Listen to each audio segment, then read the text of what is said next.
on met vraiment en lumière finalement une richesse locale extraordinaire. Moi j'ai envie de dire, cette soirée passée, on a pu observer, c'est du grand art.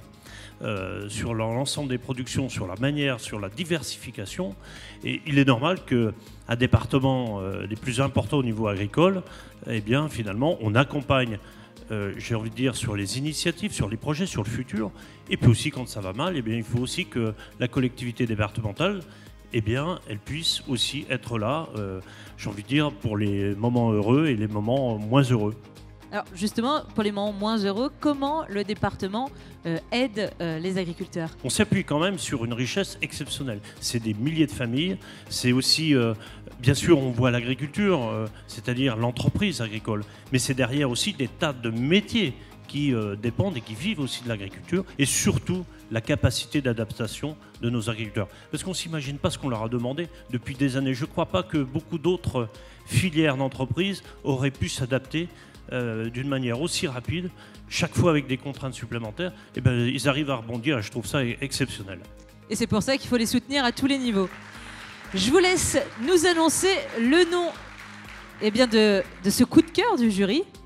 Voilà, donc c'est la bergerie de Blagny à Lézé, représentée par Jean-Luc Bonnetin. Alors, je ne suis pas éleveur de brebis de naissance, effectivement. Mes grands-parents étaient agriculteurs. Entre-temps, j'ai fait une parenthèse d'une trentaine d'années dans l'éducation nationale. Et depuis 7 ans, je suis installé à Lézé, à côté de Mâcon.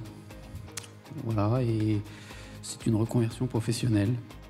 Alors, on voit dans la petite vidéo qu'on a vue il y a quelques instants, tout votre souci sur le paysage, l'entretien de ce paysage, le milieu qui vous entoure. Ça fait vraiment partie de votre philosophie, ça ?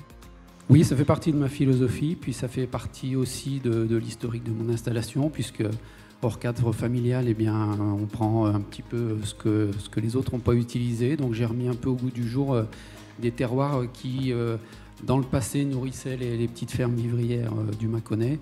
Donc en particulier, par exemple, les pelouses calcaires qui sont au-dessus des vignes et des endroits qui conviennent particulièrement à l'élevage au vin. Et ben c'est en tout cas une très très belle histoire, une belle réussite, un beau parcours. Je crois avoir vu dans la vidéo un t-shirt avec marqué paysan et fier de l'être, je crois que c'était ça. Ça sera sans doute le mot de cette soirée. André Acari vous remet ce coup de cœur du jury. Bravo.